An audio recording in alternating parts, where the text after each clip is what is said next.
సాహిత్య shoots and blogs. ఏంటిది అనుకుంటున్నారా? నేనైతే ఇంట్లో అయితే నెయ్యి చేద్దామని చెప్పేసి అయితే నేను అనుకుంటున్నాను.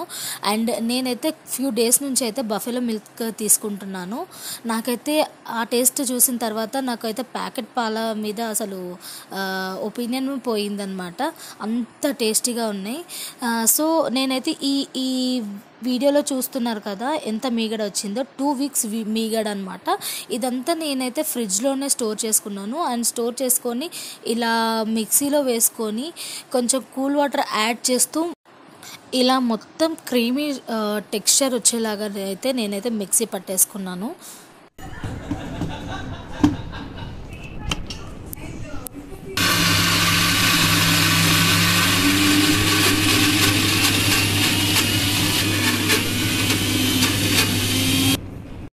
అండ్ ఇలా మధ్య మధ్యలో కొన్ని కూల్ వాటర్ యాడ్ చేస్తూ ఇలా మనం మిక్సీ పట్టుకోవాలి.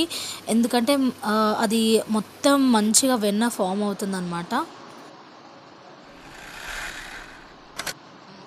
సో చూస్తున్నారు కదా, ఇలా అయితే మనకు వచ్చేంత వరకు మనమైతే మిక్సీ పట్టేసుకోవాలి. ఇలా మిక్సీ పట్టుకున్న వెన్న మొత్తం ఫ్రెష్ వాటర్లో ఇలా వేసేయాలి. అండ్ ఇది నార్మల్ వాటర్ కానీ ఐస్ వాటర్లో కానీ మనం వేసుకోవచ్చు.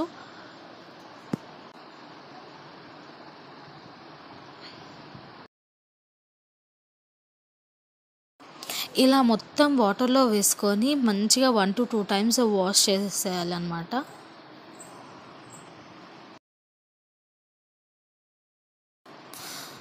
మనం క్లీన్ చేసుకున్నదంతా ఒక కడాయిలో నేనైతే వేసేసుకున్నాను. నేను మాత్రం మంటని సిమ్లోనే పెట్టాను. ఎందుకంటే హైలో పెడితే త్వరగా మాడిపోతుంది.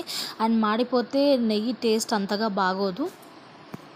అందుకే బెటర్ మ్యాక్స్ సిమ్లోనే ఉంచేసి చేసేసుకో. ఇది బ్రౌన్గా వచ్చేంత వరకు కాగిపోవాలి. మీకు తెలుస్తుంది. చూసారు కదా నేనైతే ఎంత నెయ్యి వచ్చిందో నాకైతే 2 weeksకి.